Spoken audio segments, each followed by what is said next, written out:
Donc, comme tu le sais, Jérémy, nous laisserons quand même un petit peu de temps pour débattre et te poser les questions pour avoir tes points de vue éclairés sur l'Amérique après Trump, puisque désormais nous savons qu'il y aura un après Trump. Trump lui-même semble commencer à prendre conscience de la chose. Et je gérerai peut-être les uns et les autres, si vous me le permettez, le chat pour ne pas trop interrompre Jérémy parce que nous allons être de plus en plus nombreux. Nous sommes déjà 80 et il est probable que ce nombre augmente encore. Donc Jérémy, on fera ça par chat, sachant qu'une fois ta présentation terminée, certains, si vous le souhaitez, pourront prendre la parole sans souci aucun. Merci à nouveau, Jérémy. Bienvenue parmi nous de nouveau. Bienvenue dans ton autre maison. Et nous t'écoutons avec grand bonheur sur l'Amérique après Trump. Merci beaucoup, Frédéric. Merci à tous et merci à tous pour votre accueil. C'est toujours avec grand plaisir que je reviens discuter de ce sujet qui me passionne, qui me questionne énormément aujourd'hui et qui, je pense, va peut-être secouer nos vies d'Européens pendant assez longtemps. Pour essayer de résumer en fait ma pensée ce soir, on a entendu collectivement, je crois, comme un ouf de soulagement ce fameux samedi soir où Joe Biden a été élu, ou en tout cas officiellement désigné comme le président élu des États-Unis. On a entendu ce ouf collectif dans les chancelleries européennes et je crains que ce ouf collectif nous fasse oublier que le plus dur reste à faire encore, que cette relation transatlantique mérite d'être réinventée et que l'Amérique a peut-être perdu son énergie et son enthousiasme vis-à-vis de cette même relation et qu'il va falloir faire preuve de beaucoup d'imagination et en tous les cas, voici pourquoi en quelque sorte. Pour commencer, je me suis dit qu'on ferait peut-être un petit point sur les leçons du scrutin, sur ce qu'on pouvait attendre de l'Amérique et ce que tout cela voudrait dire en matière de politique étrangère avant qu'on puisse discuter ensemble. Mais voilà en tout cas la carte officielle et ultime qui a été assez intéressante à de nombreux points. C'est que déjà et d'une 306 grands électeurs, c'est exactement le nombre de grands électeurs que Trump avait gagné en 2016. Donc la balance est complètement renversée. On a cru à un moment qu'il y aurait quelque chose qui se passerait au niveau du Texas, qui pouvait, disait-on, disaient les sondages, devraient dire, avait une possibilité de passer côté démocrate, que la Floride potentiellement allait passer côté démocrate. Et finalement, la plus grande des surprises, c'est qu'il n'y a pas eu de surprise et que tout s'est joué, encore une fois comme en 2016, dans ces trois États terribles. Ils sont merveilleusement beaux, mais terribles du point de vue de la difficulté et la complexité démographique et politique qu'ils représentent. Donc le Wisconsin, le Michigan et la Pennsylvanie. Ces trois États que les démocrates avaient remportés de manière systématique entre 1992 et 2012, trois États dans lesquels Hillary Clinton avait prêté très peu d'attention en 2016 et qui ont, encore une fois, fait renverser la balance.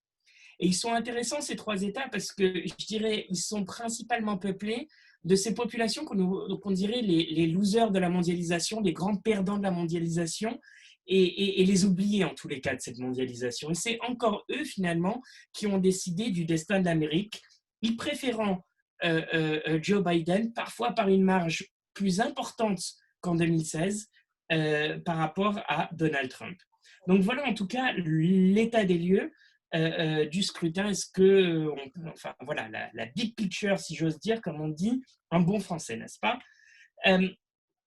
Il y a eu un certain nombre de choses qui mériteraient d'être soulignées. Le premier, c'est que ce mirage rouge, il a bien eu lieu. Qu'est-ce que le mirage rouge? Ça avait été documenté par un institut de recherche qui est financé par Michael Bloomberg, l'ancien maire de New York et ancien candidat d'ailleurs à la primaire démocrate, qui avait dit, compte tenu du fonctionnement d'un certain nombre d'États, dont notamment la Pennsylvanie, où les gouvernements locaux avaient interdit au bureau de vote de dépouiller tous les votes par correspondance avant le jour du vote, eh ben, on risquait de voir le soir de l'élection quelque chose qui aurait pu ressembler à une victoire de Donald Trump, et puis 24, 48, 72 heures après, on aurait vu la tendance s'inverser. Et en fait, en 2020, c'est exactement ce qui s'est passé le mois dernier. J'emprunte ce graphique à CNN qui montre que vers le 4 novembre, il y avait un déficit absolument énorme qui a atteint 700 000 voix en Pennsylvanie. Et donc le 4 novembre, c'est le jour du lendemain de l'élection. C'est le moment où les bureaux de vote ont eu le droit d'ouvrir ces bulletins arrivés par correspondance. Et on a vu très progressivement et très lentement la tendance s'inverser et Joe Biden prendre l'avantage. Encore une fois, ça c'était une décision de la législature de l'État de Pennsylvanie d'interdire au bureau de vote d'ouvrir ses votes par correspondance avant le jour de l'élection. Et c'est ce qui explique pour une large partie les 3 jours qu'on a dû attendre entre le jour de l'élection et ce samedi soir, heure de Paris, pour que l'annonce soit faite de la victoire de Joe Biden. Donc ce mirage rouge, il a bien eu lieu. Ça peut paraître anecdotique un mois après, mais c'est déjà une petite pièce du puzzle pour essayer de comprendre à quel point l'Amérique est divisée aujourd'hui et à quel point tout ce qu'on pourrait dire sur cette élection ne ferait que convaincre ceux qui le pensaient déjà et ne ferait en rien convaincre ceux qu'une telle explication pourrait décevoir. Voilà en tout cas une petite explication de texte sur ce qui a pu se passer. Des leçons. Premièrement, pas de répudiation du Trumpisme. 74, je ne sais pas si vous savez à quoi ça correspond, mais 74, c'est 74 millions de votes et d'électeurs qui ont voté pour Donald Trump. On est bien au-delà de ce qu'il avait gagné en 2016, donc il a beau perdre cette élection, mais il remporte, en tout cas, il a élargi sa base. Et 74 millions, c'est beaucoup plus que Barack Obama quand il a remporté 2 élections. Donc rendons-nous compte collectivement d'un espèce d'élan derrière ce candidat. Pourquoi déjà, Donald Trump s'est parlé à une partie de l'Amérique. Et cette partie de l'Amérique, ce n'est pas forcément, je dirais, ces anti-immigrations et ces conspirationnistes. C'est aussi une partie de l'Amérique qui est profondément entrepreneuriale. Je le sais de mes propres amis et de ma propre famille américaine qui croient encore en Trump de ce point de vue-là et ce point de vue-là exclusivement. D'une partie de l'Amérique qui s'est sentie profondément aliénée par la mondialisation pendant un certain nombre d'années. Et c'est assez intéressant. On dit souvent, vous savez, de Donald Trump, n'oubliez jamais que c'était lui le propriétaire de Miss America, le concours de beauté, donc l'équivalent de Miss France. C'était lui qui a animé l'émission de télé-réalité The Apprentice. Et donc, ce faisant, il s'est adressé à toute une partie de l'Amérique qui était complètement hors jeu, sinon sur le plan politique. Et là aussi, il arrive à leur parler et continue de pouvoir leur parler. Et puis, je dirais tous ces conservateurs qui, de manière aussi incroyable que sincère, pensent véritablement qu'il va y avoir un coup d'État socialiste aux États-Unis. Ils le pensent, ça peut nous faire sourire, ça peut nous faire rire, mais ils le pensent vraiment. Et pour un certain nombre d'entre eux, Trump, c'était le dernier rempart contre ça. Donc, encore une fois, victoire claire et nette de Joe Biden, mais ça serait une erreur de croire que Trump va sombrer dans l'oubli. Juste pour vous donner quelques idées de cette Amérique qui a voté Trump, le Pittsburgh Post-Gazette, un petit journal dont peut-être certains d'entre vous ont entendu parler, mais probablement pas beaucoup. C'est pas le New York Times ou le Washington Post. Mais Pittsburgh, donc au centre de la Pennsylvanie, cet État clé qui a apporté la victoire à Joe Biden, écrivait juste avant l'élection: nous n'avons jamais soutenu un candidat républicain à l'élection présidentielle depuis 1972. Et pourtant, il prononce cette phrase: Donald Trump gets the job done. Donald Trump fait le boulot. Et c'est assez incroyable finalement comment une partie de l'Amérique s'est ralliée à ça, disant oui, certes, c'est pas Eisenhower, c'est pas Roosevelt, c'est pas Reagan, c'est pas Barack Obama, qu'on a soutenu d'ailleurs avec enthousiasme 2 fois, mais c'est la personne dont on a besoin au moment où finalement l'Amérique a besoin de se sortir du marasme économique. Et puis, encore moins connu, mais John Carlson, je ne le connais pas. En tout cas, il y a une coquille à Boulder au Colorado qui écrivait dans le Wall Street Journal. Vous savez, il a beau ne pas être très éloquent comme candidat, mais en termes de chômage, en termes, surtout pour la population afro-américaine, en termes d'augmentation des salaires et en termes de patrimoine des Américains, on n'a jamais fait mieux que Donald Trump. Donc vous savez quoi? Peut-être que c'est juste un mythe, peut-être que c'est juste de la chance, mais moi je préférerais continuer à parier sur cette chance. Toute une partie de l'Amérique qui continue de croire, en tout cas en Donald Trump, pour toute cette idée. Et encore une fois, je vous l'ai dit, ils imaginent bel et bien Trump comme alternative à la gauche. 200, voilà un autre chiffre.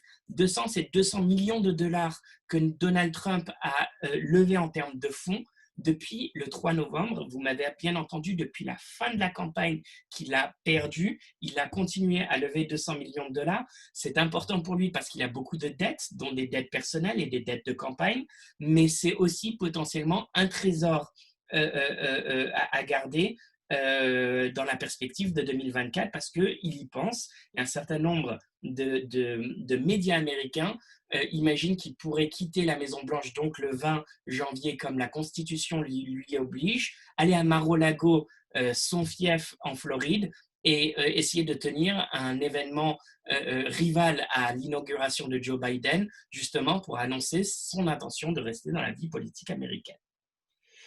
Une partie du Parti républicain le regrette profondément d'ailleurs, parce qu'une grosse partie, donc ça, c'est Echelon. Echelon, si vous vous intéressez à la vie américaine, prêtez attention à leurs sondages qui sont un petit peu, je dirais, pas exactement les mêmes que vous verrez dans la presse. Mais en tous les cas, une grosse partie du Parti républicain voudrait qu'il continue de jouer un rôle important dans le parti. Pourquoi d'ailleurs? Ils disent que toutes les alternatives à Donald Trump au sein du Parti républicain ne se battraient pas assez bien et ne se battraient pas comme Donald Trump. Et on comprend comment finalement toute cette idée d'un Donald Trump qui se bat pour l'Américain moyen, du Donald Trump qui se bat pour l'Amérique, pour rendre l'Amérique meilleure, n'est-ce pas? Make America Great Again. Tout ça, c'est ça, son capital de confiance, et c'est la raison pour laquelle une partie du Parti républicain risque de le regretter. Et puis, je dirais, alors ça c'est de New Yorker, c'est l'autre bord, mais je dirais, il ne faut aussi pas sous-estimer la force de Donald Trump. C'est une belle politique très difficile à abattre. Il a survécu à un impeachment, à 2 divorces, à 6 banqueroutes, et d'ailleurs 6 banqueroutes où il a fait payer excusez-moi, j'en perds mon français, les personnes qui lui avaient prêté de l'argent, 26 accusations d'harcèlement sexuel et à peu près 4000 plaintes en justice. Et il est toujours là, donc il serait prématuré en tout cas de croire que cette élection représente la répudiation de Donald Trump et en tous les cas qu'elle voudrait dire la fin de sa carrière. Autre leçon de ce scrutin qui est extrêmement importante, c'est cette idée qu'on sait. Alors ça, c'était vrai en 2008, en 2012. Les démocrates se disaient l'Amérique devient un pays de plus en plus divers du point de vue démographique, dans lequel les minorités vont occuper une place de plus en plus importante.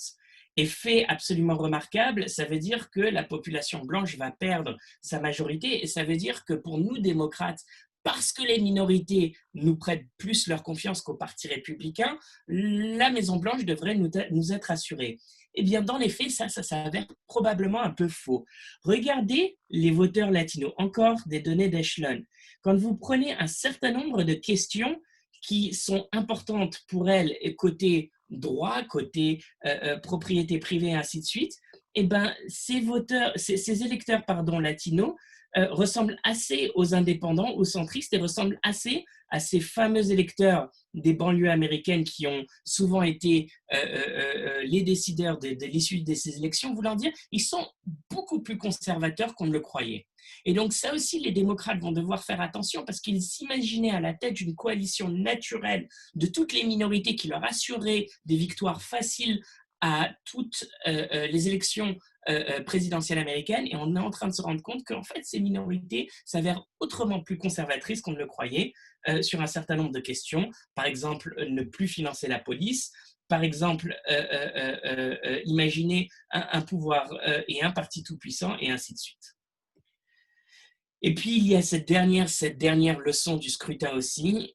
Souvenons-nous, Biden aura été victorieux dans 2 référendums. Le premier référendum, c'était le référendum des primaires démocrates. Et finalement, Biden n'a pas gagné parce qu'il était le plus populaire. Biden n'a pas gagné parce qu'on l'imaginait comme le meilleur des candidats pour les républicains. Il a vraiment gagné parce qu'il ne s'appelait pas Bernie Sanders. Ça aussi, il faut se rendre à l'évidence. Et qu'il y a eu ce week-end de février, juste avant les primaires de Caroline du Nord, un espèce de mouvement autour de Joe Biden parce que c'était véritablement le candidat le plus consensuel. Premier référendum qu'il a gagné. Deuxième référendum qu'il a gagné, c'était cette élection, beaucoup diront parce qu'il ne s'appelait pas Trump. Donc Biden n'est pas le Messie, il ne le revendique pas, et ça peut plaire par exemple à Benjamin Wittes, une autre personne que vous devriez suivre si vous ne le connaissez pas et si vous vous intéressez à la vie politique américaine, un fin connaisseur surtout des aspects légaux, qui lui est très content de voir Joe Biden un peu le président normal, même si ça a une connotation assez spéciale dans notre pays, mais en tous les cas, ce retour à la normalité. Ce qui veut dire que finalement, Joe Biden n'aura probablement pas le charisme et n'aura probablement pas l'énergie politique que Donald Trump a pu avoir jusque-là. Et donc ça risque de présenter un certain nombre de problèmes à l'horizon de 2024. Joe Biden, vous l'avez vu comme moi, c'est un président qui a, pardon, pas très élégant de ma part, mais qui est vieillissant. Et face, en tous les cas, à cette fougue républicaine, il va falloir aussi se poser la question de quelle énergie politique il pourra aussi donner et accorder aux prochaines échéances électorales, la première d'entre elles étant en 2022 avec les midterms. Donc voilà en tout cas pour cet état des lieux. Sur l'état des lieux, je dirais, de l'élection et des leçons du scrutin, avec cette principale conclusion, c'est que la barre est haute. La barre est extrêmement haute. Et pour être précis, en tout cas pour vous proposer bref, être synthétique dans ce chaos et dans aller au-delà du bruit, vous présentez 3 défis de Joe Biden. Et quand je vous dis défi, je pense que ça va être vraiment à très court terme. Premier d'entre eux, ne vous surprendra pas, c'est endiguer cette crise sanitaire. Il faut bien se rendre compte qu'au moment où l'Europe est en train, nous l'espérons tous collectivement, et j'espère que vous vous portez tous bien d'ailleurs, est en train de sortir finalement de cette deuxième vague. Et on voit les chiffres retomber. Il faut bien se rendre compte qu'en Amérique du Nord, on est sur l'extrême inverse tendance aujourd'hui. Et qu'en Amérique du Nord, à l'heure actuelle, on est en train de rentrer dans une deuxième, voire une troisième vague qui risque d'être particulièrement violente, non seulement au lendemain de Thanksgiving, mais avec cette culture aux États-Unis, ceux d'entre vous qui connaissent bien les États-Unis le savent, qu'on voyage énormément. Et donc ça va être un des premiers défis à gérer. D'autant que quand on regarde les chiffres, je les ai mis à jour hier, c'est un graphe, une illustration qui fait froid dans le dos finalement. Parce que finalement, on est en train d'approcher très rapidement le bilan de la Deuxième Guerre mondiale, et on sait finalement le caractère symbolique de tout ça, et on risque d'être assez rapidement, bien malheureusement, dans quelques mois, près du bilan de la guerre civile. Donc on est véritablement dans une perspective de rupture, et que le réveil risque d'être profondément difficile. Quand on est face à plusieurs Pearl Harbor par mois, en moyenne, j'en ai calculé ce matin, 10 Pearl Harbor par mois, et que finalement, il y a une espèce d'anesthésie collective dans cette population, on sait tous que quand on se réveille de l'anesthésie, ça risque de faire particulièrement mal. D'autant que Joe Biden a dit qu'il allait demander dès le 20 janvier à tous les Américains de porter un masque. Et les projections, alors c'est un petit peu la guerre des projections. Donc, John Hopkins est en train de faire la course en tête en termes de décompte des victimes et des cas. Côté Université de Washington, ils sont en train de faire la course en tête en matière de projection. Et là, vous voyez en fait les différentes courbes. Donc, voilà où nous en sommes peu ou prou ici.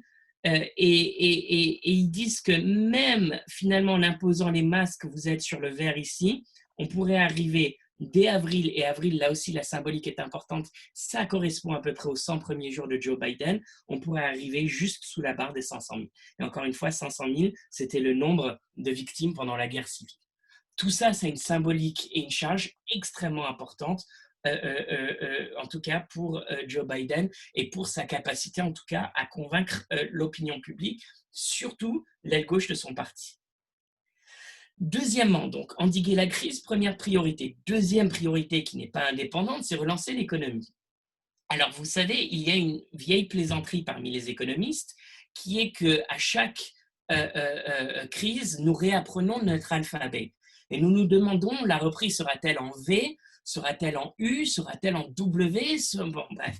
Et nous ne manquons pas d'idées finalement. Et vous voyez, donc ça, je tire ça, j'ai emprunté ça au Wall Street Journal. Le V, c'est assez clair. Le U aussi, c'est assez clair. Bien malheureusement, on est beaucoup à craindre le W de plus en plus avec ces stop and go à répétition.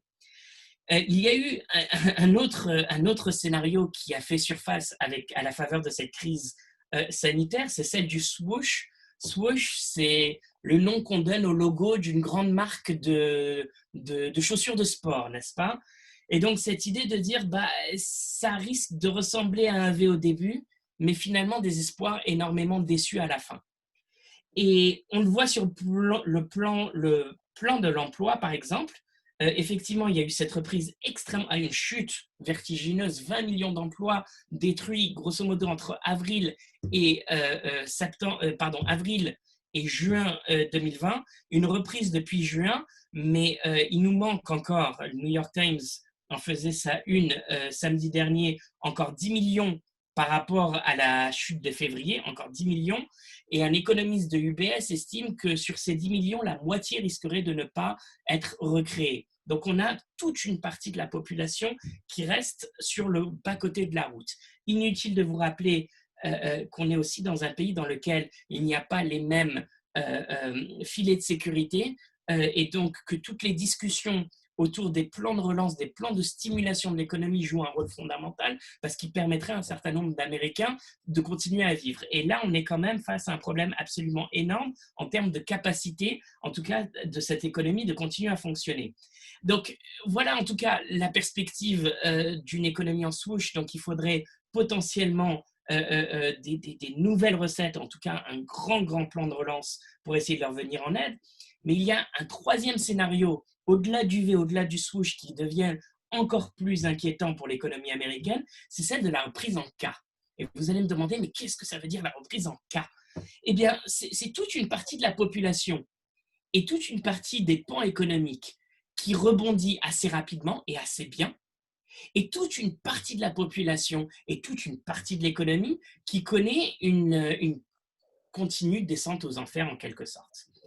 Ça, c'est la Chambre de commerce américaine qui le publiait pour essayer d'illustrer cette reprise en cas et qui montre bien, vous regardez la technologie, merci Zoom, n'est-ce pas, sans quoi on ne pourrait pas nous parler ce soir. Nous ne pourrions pas nous parler ce soir.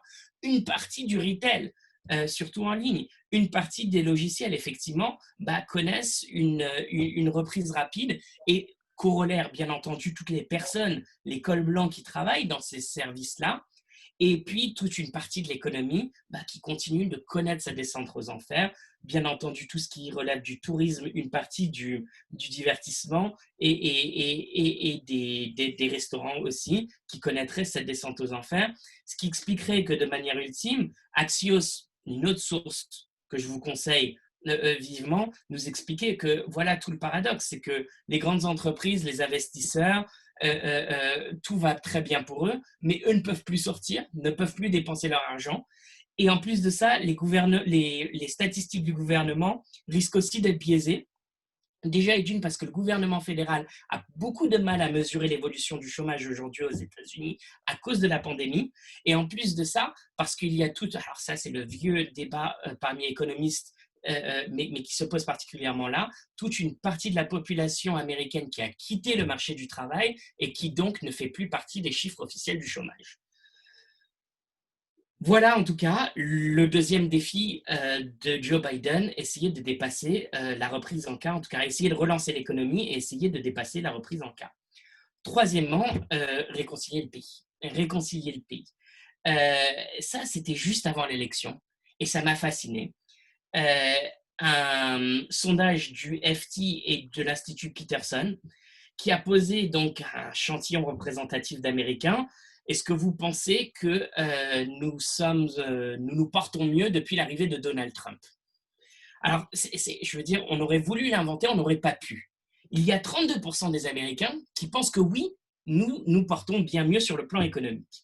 32% des Américains qui disent exactement le contraire. Et bien entendu, le tiers restant, le gros tiers restant, nous expliquant, on n'en sait rien, ni plus ni moins. Ça, c'est une parfaite image de la guerre des récits qui a eu lieu pendant la présidence Trump.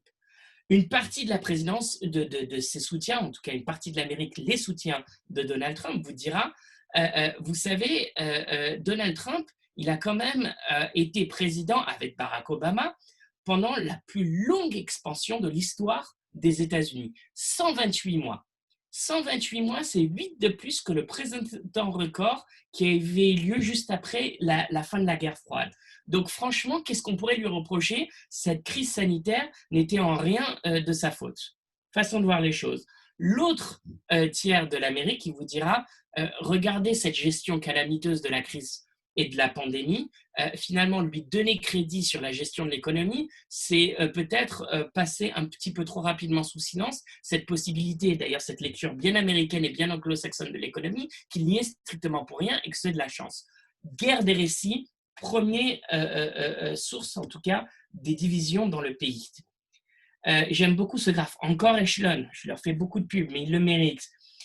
Alors, c'est une approche extrêmement controversée, à laquelle j'adhère, et un certain nombre de confrères sur la place de Paris et autre part d'ailleurs la détestent profondément, mais pourtant elle veut dire quelque chose. C'est essayer finalement de diviser les blocs américains au-delà des deux partis.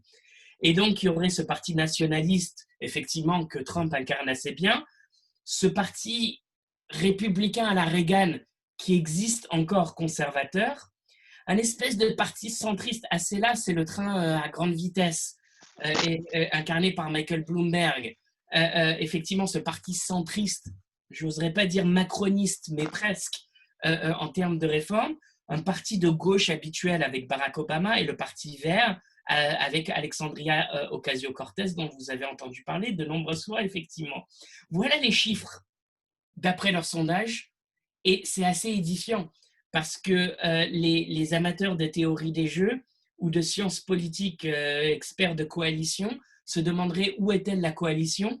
Est-ce que c'est cette alliance entre les Verts, la gauche, le Labour et les centristes qui nous donnerait exactement 50%? Donc ça serait peut-être un petit peu serré quand même. Ou est-ce que c'est cette coalition de nationalistes, de conservateurs et de centristes, sachant que ces centristes-là ont souvent été les premiers opposants à Donald Trump.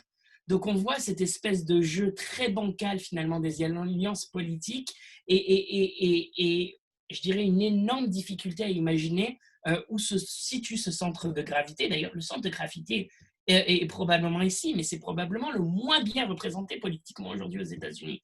Donc voilà en tout cas une autre forme de division, une autre mesure en tout cas de la division des États-Unis aujourd'hui.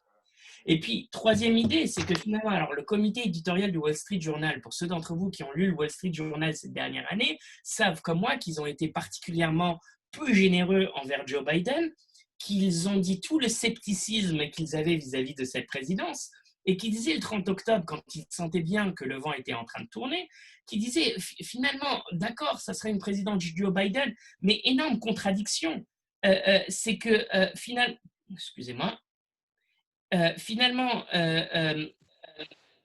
tous les présidents américains ou tous les candidats à la présidence américaine jusqu'à maintenant ont toujours été en mesure de laisser leur empreinte sur la plateforme politique du pays. Et fait intéressant, là, le Wall Street Journal dit, c'est exactement le contraire qui s'est passé, c'est le Parti démocrate, et tout particulièrement, entendez, l'aile gauche du Parti démocrate, qui a laissé son empreinte sur le programme politique de Joe Biden.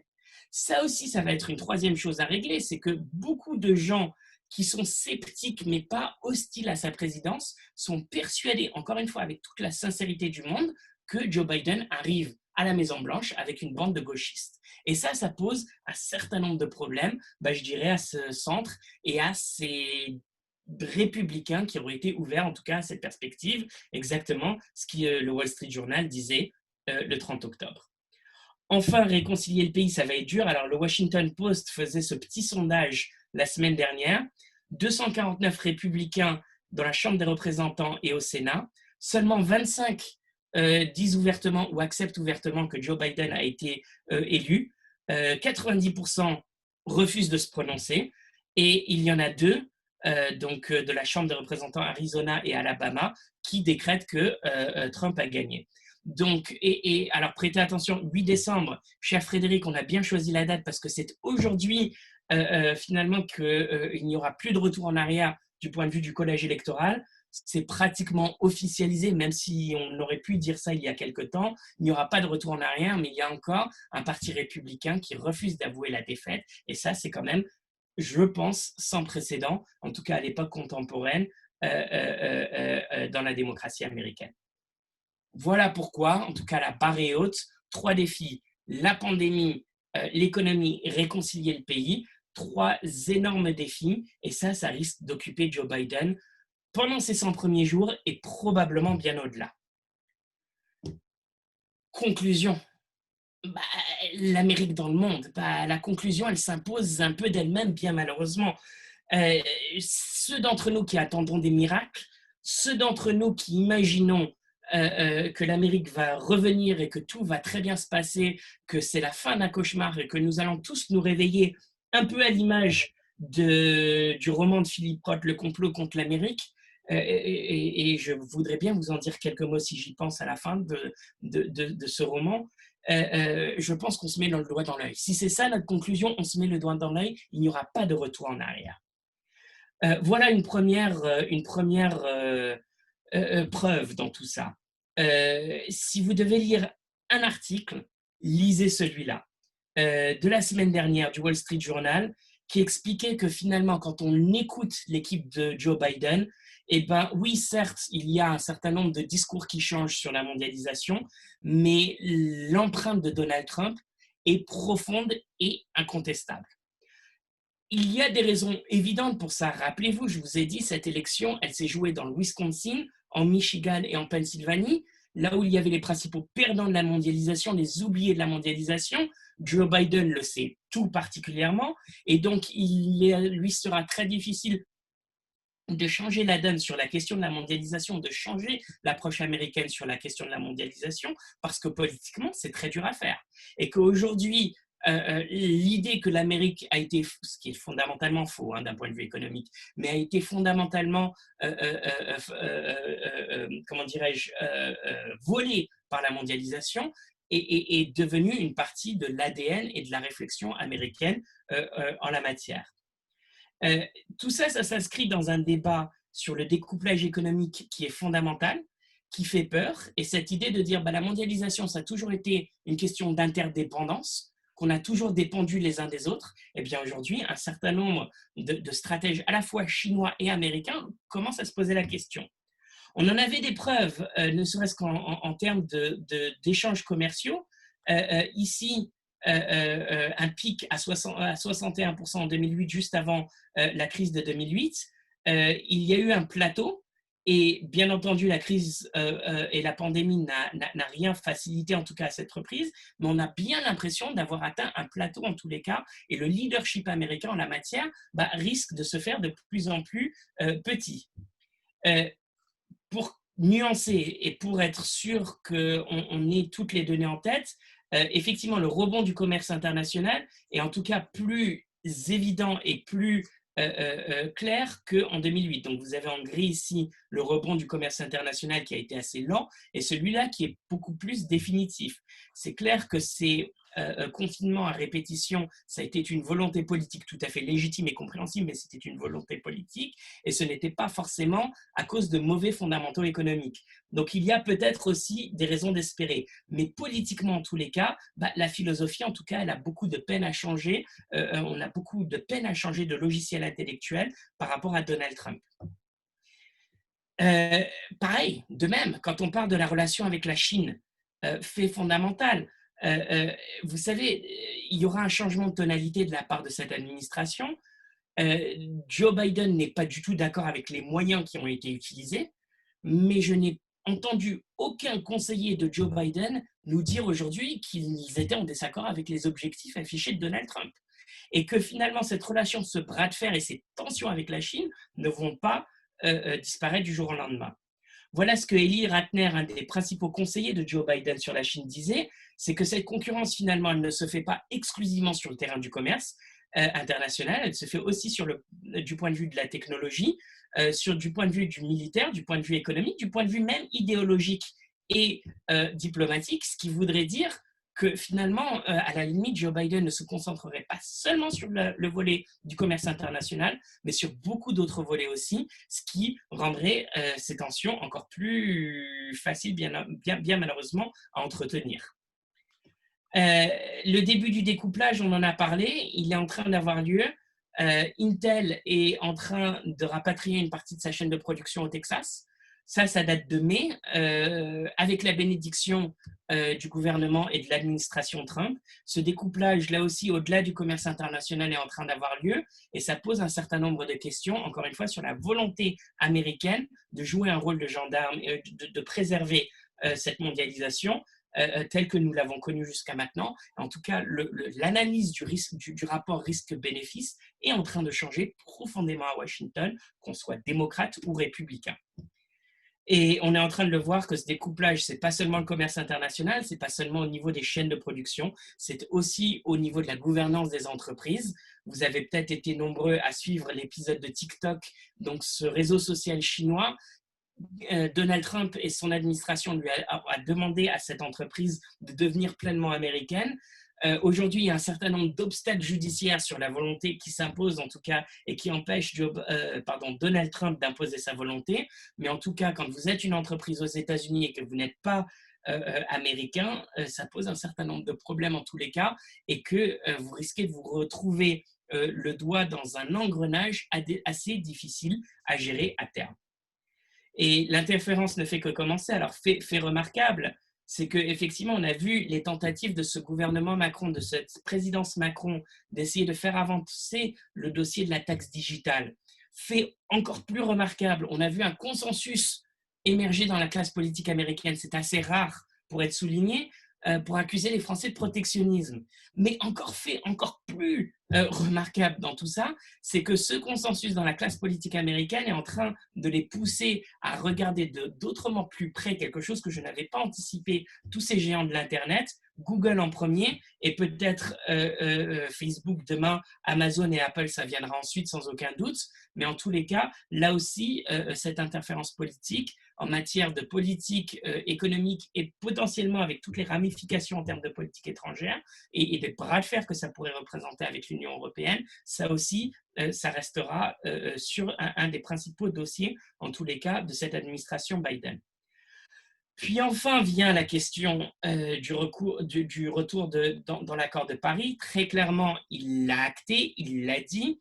Très clairement, je pense que l'homme Joe Biden y croit et trouve que c'est extrêmement important. Très clairement, il a pris ses dispositions en nommant John Kerry. John Kerry qu'il aurait pu refaire venir dans le gouvernement américain exclusivement avec ce type de poste. Donc tous les signaux sont plutôt encourageants. Et en plus de ça, un plan pour l'environnement très ambitieux, 2000 milliards de dollars. Maintenant, gardez à l'esprit que, et d'une, ça va être difficile de faire des choses fondamentalement différentes avec un congrès divisé. Et si les démocrates ne remportent pas le Sénat en janvier prochain avec les 2 partiels qui ont lieu en Géorgie, et même quand bien même ils gagneraient, je pense qu'un certain nombre d'alliés objectifs démocrates de Joe Biden au Congrès américain ont extrêmement peur de ces dossiers environnementaux qui sont toxiques politiquement dans un certain nombre de régions des États-Unis, et ce n'est pas dit que Joe Biden va être capable de faire tout ce qu'il a envie de faire. Qui plus est, gardons à l'esprit que politiquement, ces grandes messes sont importantes, nous rappellent l'importance et du défi qui est devant nous en termes de changement climatique. Mais ça, je l'emprunte à la newsletter du Grand Continent d'hier ou d'avant-hier, qui montre assez bien que malgré ces grandes messes, je veux dire, la progression de nos émissions de CO2 a été inexorable. Alors, les solutions, on les connaît de manière encourageante. Janet Yellen, qui est donc la personne que Joe Biden a choisie pour être à la tête du secrétariat, du ministère des, j'y arriverai, pour être secrétaire du Trésor américain. Vous en souvenez, elle était à la tête de la Fed sous Barack Obama. Janet Yellen nous a rappelé qu'effectivement, la question du prix du carbone et mettre un prix sur le carbone et essayer de faire aussi mettre en place des marchés de droits à polluer sont deux solutions qui seraient extrêmement efficaces du point de vue économique pour essayer d'endiguer ces émissions. Fait intéressant tant dans la solution du prix du carbone que dans la solution du marché de droits à polluer, c'est très difficile à faire fonctionner au niveau d'un État et d'un État exclusivement. Donc là aussi, il y aura potentiellement des endroits où coopérer avec les étrangers, mais encore une fois, terrain extrêmement toxique politiquement dans une Amérique aussi divisée. Un mot sur l'Iran qui exigerait beaucoup plus, pardon, je vois l'heure tourner, mais là aussi, on imagine que Joe Biden de cœur aurait voulu retourner sur cet accord sur le nucléaire iranien. Ça ne sera pas possible parce que, à mon humble avis, l'Iran refusera de toutes les manières. Là aussi, fait intéressant, on a appris que Joe Biden n'avait aucune intention de revenir sur ces accords de paix dits abrahamiques, donc entre Israël et Bahreïn et les Émirats. Si je devais parier sur la politique étrangère de Joe Biden là-dessus, je pense que sa marge de manœuvre serait probablement au niveau de l'Arabie Saoudite, capacité de prendre ses distances vis-à-vis de l'allié de Riyad qui est devenu sacrément encombrant pour les raisons que l'on connaît, et donc essayer de rééquilibrer le jeu en essayant d'envoyer un ou deux messages positifs à Téhéran. Mais là aussi, on marche sur des œufs et on parle vraiment d'une priorité qui risque de tomber bien bas sur la liste de Joe Biden, compte tenu déjà de tous les enjeux domestiques dont je vous ai parlé et compte tenu des autres priorités et du fait que, pardon pour la vulgarité, mais c'est sacrément casse-gueule ce dossier-là. Il y a beaucoup de risques et peu de chances en tous les cas de réussir à quelque chose de concluant. Dernière question que je vous pose, mes chers amis, est-ce qu'il est temps de parler de l'Europe? Est-ce qu'il est temps de reparler finalement de notre relation aux États-Unis? Pile au moment où l'Amérique est en train de sombrer dans un certain nombre de divisions qui risquent de l'handicaper, il y a quand même un certain nombre de dossiers qui nous intéressent, nous, Européens. Sur le dossier du changement climatique, je n'ai pas pris le temps de vous parler ni de l'OTAN, bien entendu, ni de la question de la Turquie et ainsi de suite. Je pense que cette relation transatlantique, il y a un certain nombre de stratèges américains qui considèrent qu'elle est fondamentale, qui considèrent qu'elle est très importante. Mais je n'oublie pas non plus que ces mêmes stratèges partageaient avec moi, je dirais, leur mépris de l'Europe. Ils me disaient, même Barack Obama, le plus multilatéral des présidents, arrivait à Bruxelles et ne comprenait pas à qui il parlait et pourquoi il devrait s'adresser à 27 partenaires différents. Pour faire les choses simples, je me demande s'il n'est pas temps que les Européens, nous Européens, prenions pas le rôle un petit peu plus senior dans cette relation transatlantique et au lieu d'attendre, je dirais, le mot d'ordre de Washington pour dire les choses de manière provocante, ou au lieu d'attendre finalement les discussions que l'on pourrait avoir avec Washington, peut-être que ça sera à nous en tout cas de montrer le chemin de manière ultime. On a coutume de dire, vous savez, que face à un problème, les Américains tenteront d'innover. Bah, en tout cas, ils ont bien du mal quand on regarde les chiffres de l'innovation sortant des États-Unis. Les Chinois tenteront de copier. Bah, c'est plus exactement exact parce que Made in China, ça veut dire quelque chose de fondamentalement différent. Et les Européens deviendront régulateurs en chef, n'est-ce pas? Si c'est notre destin, passer un destin bien triste. Et là, c'est le père de famille qui vous parle pour l'avenir de l'Europe. Donc là aussi, je pense qu'il est bien temps de se poser un certain nombre de questions, en tout cas sur l'avenir de cette relation transatlantique, mais aussi sous l'angle de la responsabilité européenne. Cher Frédéric, je me rends compte que j'ai parlé un petit peu trop, mais voilà en tous les cas ce que je voulais dire. Beaucoup de questions ouvertes et je serais plus que ravi de continuer ce débat, que ce soit par LinkedIn, par Twitter. J'aurais dû même mettre mon adresse email que je rajoute ici, avec grand plaisir. et je suis prêt à continuer cette conversation. .fr. Merci infiniment, Jérémy. C'est vrai que tu as légèrement débordé, mais que ta présentation était extrêmement riche. Elle a à minima abordé 3 tableaux qui chacun aurait pu servir une conférence à eux seuls. Donc, merci beaucoup de ce beau tableau d'ensemble dressé à la vitesse d'un cheval au galop. C'était effectivement une très riche présentation. Ghislaine et d'autres sont tout à fait d'accord avec moi. Donc, grand merci. Peut-être qu'il est temps effectivement de, pour certains, ouvrir vos micros. Alors, nous sommes presque 100 en conférence dans la salle de conférence virtuelle. Donc, on peut essayer d'éviter la foire d'empoigne, mais peut-être que certains souhaiteraient poser des questions à Jérémy ou réagir. Moi, j'ai pas mal de questions à lui poser. Je sais aussi que certains ont pu faire des remarques ou te poser des questions pendant que tu parlais. Je crois que tu y as répondu. En tout cas, si Liliane, vous étiez encore, disons, frustrée ou que vous vouliez avoir davantage d'explications, n'hésitez pas à poser votre question. En fait, Liliane disait comment se fait-il que Trump ait pu avoir autant de voix compte tenu de son absence, en fait, de gestion de la crise sanitaire. Je pense qu'un certain nombre de ses soutiens diront, et d'une, la crise sanitaire n'est pas de sa faute, donc le dédouane. Deuxièmement, ils vous diront, regardez le bilan de l'Europe, quand on ramène ça au nombre de décès ramenés à la population, finalement, les États-Unis se situent plus ou moins au même niveau, donc dans la moyenne européenne. Donc finalement, face à la pandémie et au jamais vu, ils ne s'en tirent pas si mal. Il y en a un certain nombre qui pensent en matière de leur portefeuille et qui disent très franchement, grâce à Donald Trump, on a connu une expansion économique continue, il a dérégulé l'économie, il a réalisé la réforme fiscale de 2017 et finalement, il n'y aurait eu aucun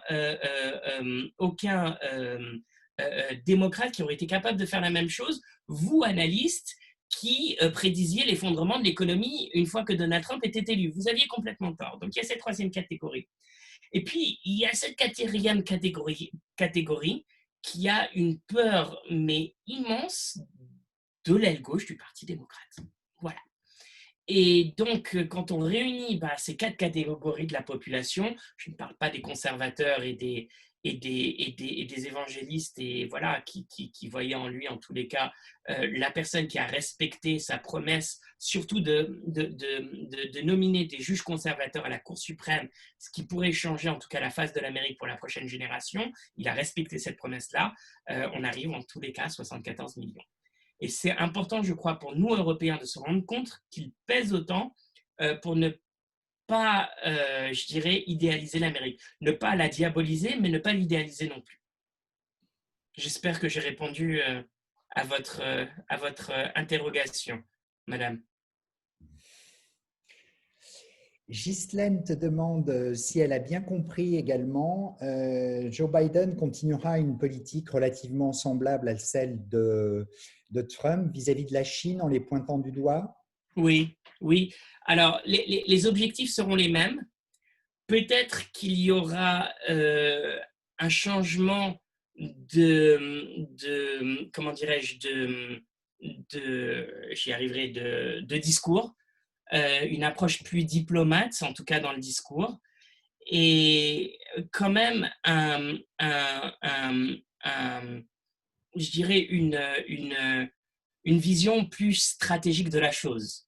C'est-à-dire que quand Donald Trump parlait de la Chine, il disait souvent, et puis de toute façon, enfin, il n'a jamais dit ça mot pour mot, l'Europe est numéro 2 sur ma liste, mais il a dit mot pour mot, l'Europe est aussi mauvaise que la Chine, et parfois aussi mauvaise que la Chine en matière de rivalité économique, ce qui n'est pas entièrement exact.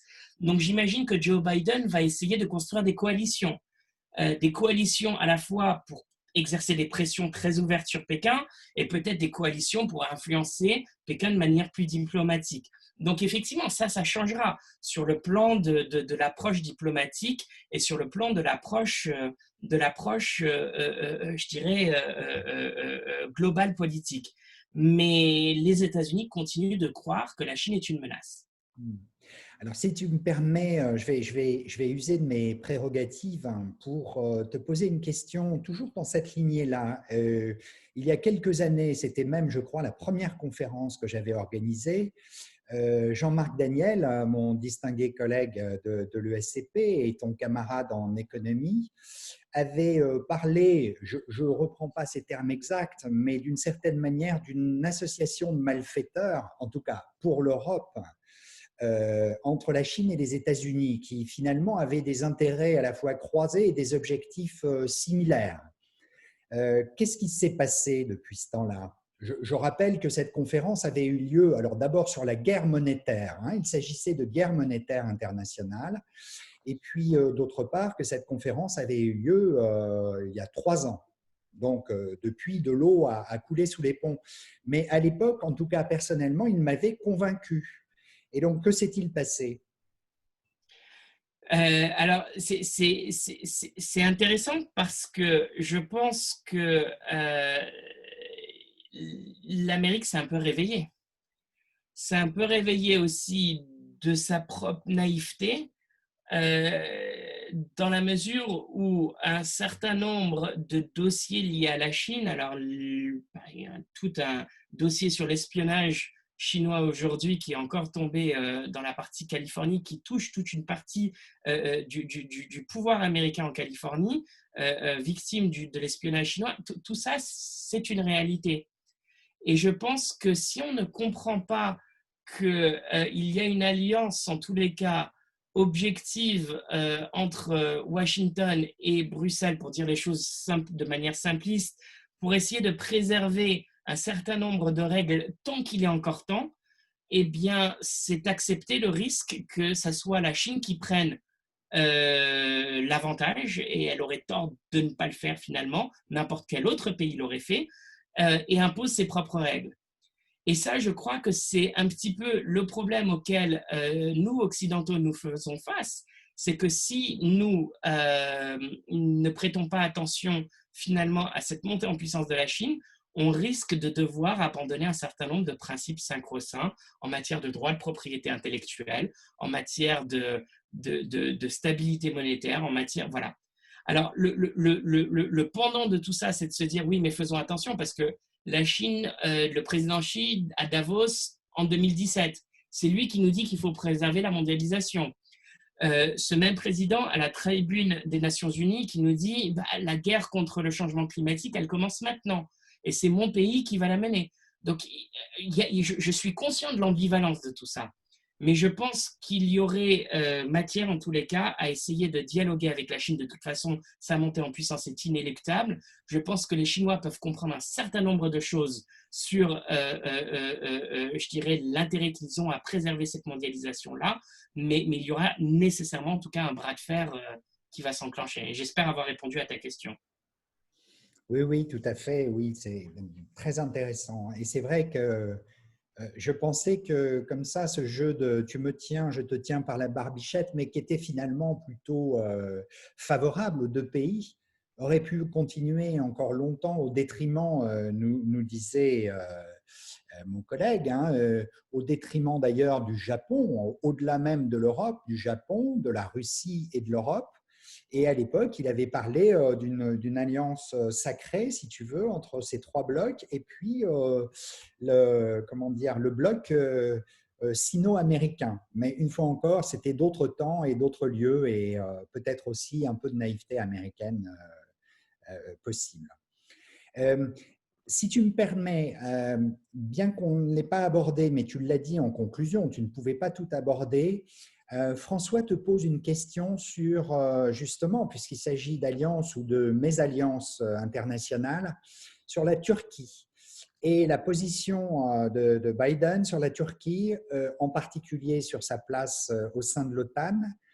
alors qu'en fait, la Turquie semble flirter, nous dit François, de plus en plus avec Poutine, sans parler des problèmes chypriotes et gaziers. Oui. Ça pose un certain nombre de questions, c'est un véritable défi et on est bien loin de cette relation de proximité qui existait il y a à peine oui, 10 ans. 10 ans, ça a été un petit peu le début du tournant, n'est-ce pas? Qui a eu lieu après, en tout cas, l'élection ou l'arrivée au pouvoir d'Erdogan.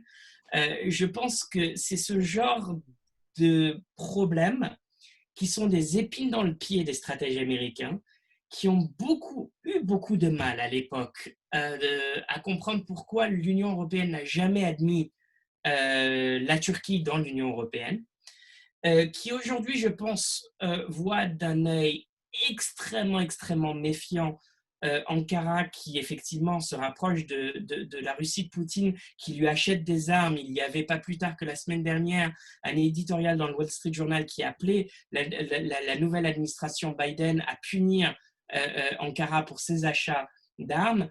Effectivement, c'est ces épines dans le pied qui me laissent penser que Joe Biden, en tout cas européen de cœur, c'est-à-dire que lui a grandi en tout cas dans une Amérique qui a toujours été proche de l'Europe, risque en tout cas de vouloir s'en tenir aussi loin que possible.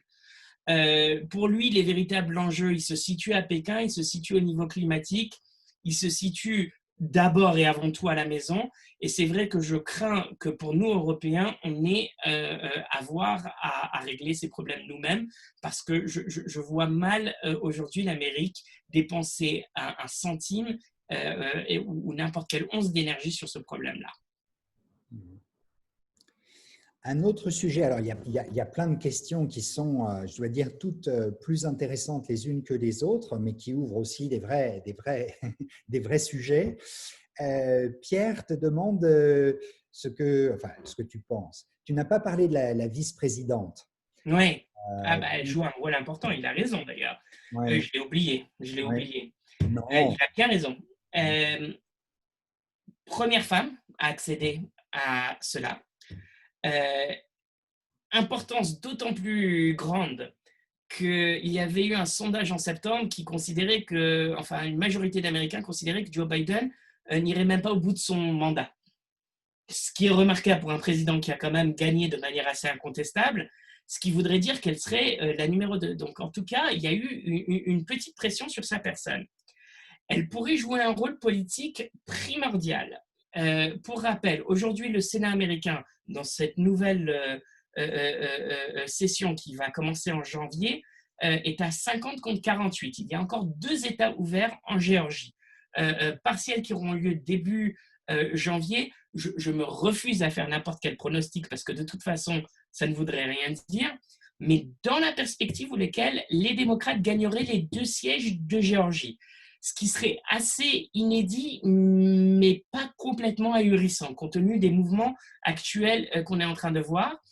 Ça voudrait dire qu'on serait un Sénat à 50-50, auquel cas le rôle du vice-président est fondamental, puisque c'est au vice-président qu'il appartient de départager et qui a ce vote tiebreaker. Donc ça reviendrait à ce rôle-là à Kamala Harris, qui serait donc un peu la juge de paix au Sénat, institution qu'elle connaît particulièrement bien pour avoir été sénatrice de Californie. Donc elle a tout ça. Et dernier aspect, peut-être même le plus important, elle a joué un rôle dans les affaires judiciaires qui impliquaient Trump. On l'a vu à la manœuvre avec une agressivité qui a été saluée par rapport à la léthargie d'un certain nombre de ses collègues. Donc, elle a aussi cette réputation d'être une battante. Est-ce que ça sera celle qui est capable de réinventer le Parti démocrate, de comprendre que les minorités ne sont pas acquises au Parti démocrate, de comprendre que finalement, et ça aussi on aurait pu en parler, mais que ceux qui votent aujourd'hui pour le Parti démocrate, ce ne sont pas les cols bleus, tel que ça pouvait avoir lieu par le passé. Ceux-là votent pour Donald Trump. Comment est-ce qu'elle peut réinventer le logiciel intellectuel du Parti démocrate pour essayer d'élargir la base? Autant de questions, en tous les cas. Je pense que Joe Biden a bien choisi sa successeur bien désignée, au sens où elle pourrait effectivement apporter un certain nombre de solutions politique au pays, mais aussi au parti en particulier. Hmm. Puis si j'ai bien compris, elle compense aussi au sein de l'aile gauche, Ouais. disons, le centrisme de Biden. Oui, alors sachant que même sur l'aile gauche, elle est contestée parce qu'elle a été procureure en Californie, que son approche en Californie a été passée au peigne fin et qu'elle y a été sans ménagement quoi, sur un certain nombre de crimes qui, d'habitude, sont commis et touchent les minorités. Donc même l'aile gauche n'est pas entièrement convaincue. Mais ça aussi, ça va être une grande réconciliation qu'on va devoir faire. Eric te pose une question, puisqu'il a été à un moment question de la devise américaine, en tout cas de la politique américaine dans ce domaine. Est-ce que ces tensions économiques et politiques que tu as largement abordées vont influencer d'une manière ou d'une autre la stature de la devise américaine et l'intérêt de la Chine pour les obligations souveraines américaines? Alors, je tiens à préciser qu'on est vraiment à la frontière de mon expertise et que là, j'ai mis une opinion, voilà. J'essaye d'être le plus prudent possible. Ce que je peux imaginer, c'est que déjà, et d'une, on a vu le dollar, en tout cas, dégringoler. Dégringoler probablement parce qu'on est en train de parier sur un mouvement de la politique économique assez sensible sous Joe Biden. Et que à nouveau, apparemment, il conviendrait de parier sur des actifs plus risqués que la dette américaine, au sens où le rebond, c'est pour demain. En tout cas, l'incertitude politique est levée. Sur le dossier de l'intérêt de la Chine, ce qui est remarquable, c'est que finalement, les Chinois vont regretter Donald Trump. Ils vont regretter Donald Trump parce que les Chinois, mes amis chinois me disaient, finalement, il est facile à comprendre ce président. Il est très, alors le terme qu'ils utilisaient en anglais, c'est transactional, transactionnel, je sais pas très beau en français, mais c'est cette idée de dire, finalement, on le paye et il fait ce qu'on attend de lui. Avec Joe Biden, déjà, on en a parlé tout à l'heure, on peut s'attendre à un bras de fer peut-être même plus multidimensionnel et donc plus dur. Et deuxième phénomène, on risquerait aussi de voir un Joe Biden qui, pour des raisons politiques, probablement sera moins transactionnel. Ce n'est pas dans la culture politique du personnage. Donc effectivement, sur les obligations souveraines, j'aurais un petit peu de mal à vous dire l'intérêt de la Chine, mais c'est vrai que cette relation, elle va de toute façon changer effectivement de nature, ne serait-ce que parce que il y a plus de boulevards pour converser, même si n'y a pas plus de possibilités, en tout cas, de tomber d'accord. Tant les objectifs et la fermeté de Joe Biden risqueraient d'être aussi durs que celles de Donald Trump. Je ne me permettrai pas de demander à Eric si j'ai répondu à sa question parce que je sais que je n'y ai pas répondu, mais voilà en tout cas ma tentative, quoi, dirons-nous. En tout cas, merci beaucoup. Je pensais aussi ajouter à cela que les Chinois comme les Russes étaient assez contents finalement de Trump parce que, comment dirais-je, il érodait l'image des États-Unis dans le monde et ce qui était bon enfin, ce qui était mauvais pour leur ennemi ou leur possible ennemi était bon pour eux. C'est ça, c'est ça. Et puis je veux dire, il était à la tête d'une Amérique divisée qui n'essayait pas vraiment de réconcilier. Et donc, c'était un beau message de la part, je dirais, de Poutine à sa population et du leadership chinois à sa population. Vous savez, le système démocratique est sacrément surévalué. Vous voyez, finalement, il n'aboutit pas à des meilleurs résultats que nous. Et ça, je crois que dans la guerre idéologique, c'est une dimension fondamentale, absolument. Pour en revenir peut-être à la crise sanitaire et à sa gestion ou en absence de gestion, tu parlais à un moment de l'Amérique du Nord. Est-ce que tu entendais à dessein que le Canada et les États-Unis étaient dans le même bain ou est-ce qu'il y a selon toi des différences majeures entre la manière de gérer la crise au Canada et celle aux États-Unis? Je serai très honnête avec toi et avec vous tous, je ne sais pas. D'accord. Non, c'est parce que, bon, comme tu en mets probablement partie dans tes démonstrations, je me suis dit, est-ce que c'est l'Amérique du Nord au sens Canada inclus et est-ce qu'il y a des similitudes ou au contraire des dissemblances importantes entre les deux pays?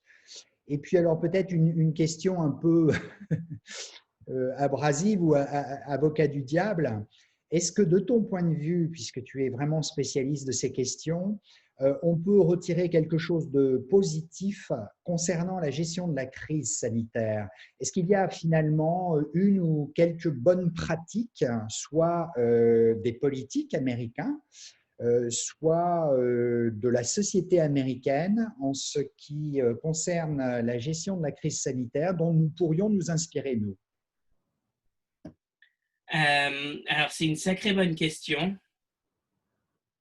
Je dirais que, en tous les cas, je n'ai rien vu aux États-Unis que l'Europe pourrait leur envier.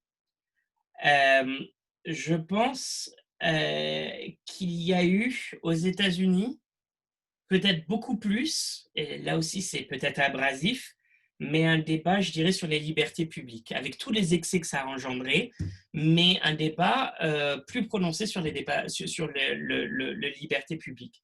À titre personnel, j'ai tendance à croire que, grosso modo, les mesures prises en Europe étaient probablement justifiées, mais je pense que l'Amérique, dans son amour pour la liberté, qui est inscrite dans sa constitution, c'est les premiers mots d'ailleurs même de la déclaration d'indépendance, peut-être nous montre le chemin, ne serait-ce que pour dégonfler le ballon et de temps en temps, dégonfler la crise de temps en temps, parce que je pense qu'il y a un certain nombre de questions légitimes que peut-être nous, Européens, nous devrions nous poser, et nous, Français en particulier, nous devrions nous poser sur, et ça, c'est peut-être quelque chose que l'Amérique a encore à nous montrer, en tout cas en la matière. D'accord. Écoute, merci infiniment, Jérémy. Je me rends compte que finalement, en 1h10, nous avons abordé énormément de choses grâce à toi. Nous avons couvert beaucoup, beaucoup de domaines.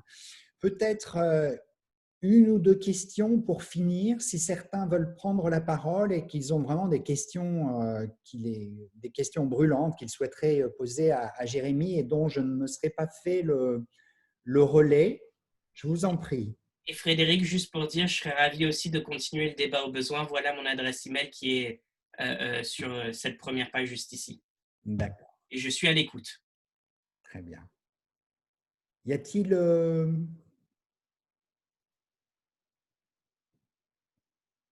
des questions? C'est vrai que ça a été très riche, hein. Les échanges ont été très riches. Merci à toi, Jérémy, parce que Merci vraiment, beaucoup. nous avons abordé plein de choses. Peut-être Merci. que je vois quelqu'un qui voudrait s'exprimer.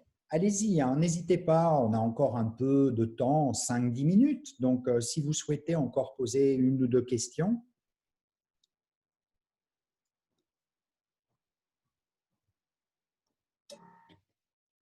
Bien, écoute, je crois que Jérémy, tu as été effectivement très, très riche. C'était à la fois foisonnant, mais dire foisonnant et peut-être pas aussi positif que j'aimerais pouvoir te le dire.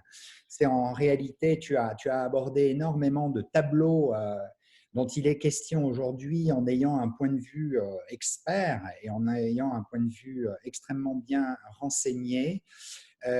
Olga pose une question. Quelle va être la politique énergétique de Biden? Alors, il y a beaucoup, beaucoup d'incertitudes sur la question. Il s'est opposé au fracking en début de campagne. Fracking, donc cette, n'est-ce pas, cette technique controversée. Il a dû faire machine arrière pour des raisons politiques, notamment en Pennsylvanie, qui a joué ce rôle que l'on connaît dans l'élection et qui lui a permis de gagner.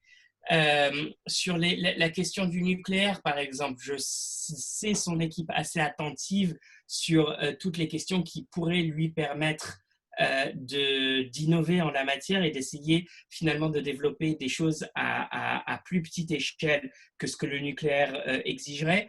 Et de la même manière, je pense qu'on aura du mal à dissocier tout ça, ça c'est l'autre question ouverte, des efforts en matière de lutte contre le changement climatique, les dispositifs qui pourraient exister sur la taxe carbone ou le prix du carbone, plus exactement, et sur les marchés de droits à polluer.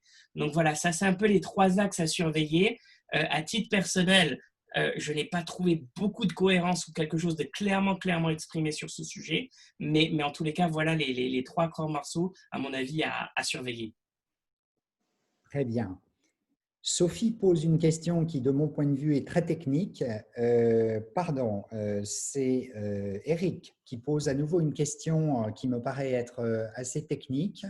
Joe Biden va-t-il réussir à se mettre d'accord rapidement avec le Sénat sur une relance budgétaire? Ouais. Alors, aujourd'hui, à l'heure actuelle, et d'ailleurs à l'heure actuelle, je devrais préciser où c'est encore Donald Trump, le président des États-Unis, jusqu'au 20 janvier. Il y a un plan de relance qui est sur la table et qui visiblement semblerait satisfaire tout le monde à court terme. D'abord est on ne le sait peut-être pas, mais il y a une menace de shutdown du gouvernement américain. Donc ça serait déjà un premier problème à régler, mais qui se situe autour du 900 milliards, d'une précision assez déconcertante. 900 quelque chose milliards, tellement précise que j'ai oublié, mais autour de 900 milliards. C'est considérablement moins que ce que les démocrates essayaient de faire passer, mais aujourd'hui, c'est un petit peu le pansement que l'on pourrait imaginer. Ça, c'est à court terme pour cette administration Trump.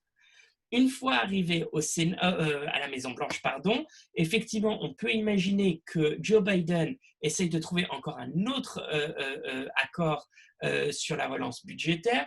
La Chambre des représentants le veut, la patronne des démocrates, Nancy Pelosi, le veut. Côté Sénat, il y a beaucoup de choses qui vont dépendre de l'équilibre qui sort des 2 partiels en Géorgie au début du mois de janvier. Dans le, Elle est où la caméra, Coco? Elle est là, c'est ça? dans le scénario le plus négatif pour les démocrates, qui voudrait dire qu'ils n'ont pas la majorité au Sénat, effectivement, ça risque d'être dur et il pourrait y avoir des bras de fer. Il y a un certain nombre de dossiers, ceci dit, sur lesquels je pense que les républicains et les démocrates pourraient se mettre d'accord. Pour des raisons politiques déjà, essayer de venir en aide aux Américains les plus démunis. Encore une fois, vous le savez, dans un pays dans lequel les filets de sécurité sont autrement moins performants qu'en Europe. L'autre dossier qu'on a un petit peu perdu de vue et qui est fondamental, c'est celui des infrastructures. Là, il pourrait y avoir un accord fondamental entre républicains et démocrates également. Et ça permettrait aux deux de trouver comment dirais-je, un compromis assez important sur des sommes assez importantes. Et on connaît l'effet aussi des investissements en infrastructure, que ça pourrait aussi découler et avoir des effets positifs sur le reste de l'économie. Voilà les 2 pistes que je verrai. Grande question, est-ce qu'il aura la majorité au Sénat, oui ou non? Souvenons-nous, Joe Biden a passé toute sa carrière au Sénat. C'est probablement l'un des premiers présidents depuis très longtemps qui a tellement d'expérience au Congrès. Il connaît ses anciens collègues du Sénat. Donc ça, c'est probablement à mettre à son actif. Mais en tous les cas, on aurait tort de croire qu'il aurait les mains libres. Et voilà, capacité à trouver un accord avec les républicains sur les Américains les plus démunis, sur l'infrastructure, c'est ce que je surveillerai. Très bien. Écoute, merci de ces réponses extrêmement claires et incisives à des problématiques qui sont très complexes. Je vois Bertrand, Brigitte te poser des questions qui s'allongent au fur et à mesure et qui sont plutôt sur, si tu veux, la composition des différentes tendances et puis le bipartisme américain.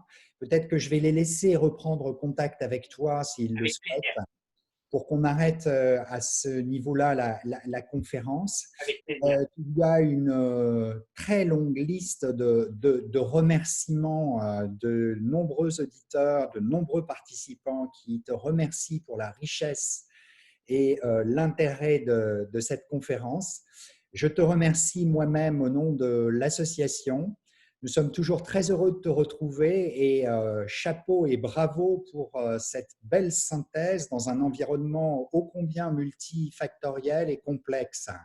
Je t'envie ta capacité à rendre des choses complexes extrêmement lisibles. Et puis, dans les remerciements, j'aime bien le faire à chaque fois, mais je voudrais remercier personnellement, moi, Thierry Colombier, qui rend les choses toujours possibles avec beaucoup de générosité et beaucoup de gentillesse. Comme c'est l'homme de l'ombre, on ne le voit pas, mais ces conférences ne seraient pas possibles sans lui. Donc, merci à lui aussi pour cette belle administration. À très vite, Jérémy, et encore grand merci de ta disponibilité et de tes lumières. Merci beaucoup pour l'accueil. À bientôt. Bonne soirée, à bientôt. Bonsoir. Bonne soirée à tous. Merci d'avoir été très nombreux. Au revoir et bonne fête de fin d'année à chacun. Ça se fait. Bah, ça va se fermer tout seul.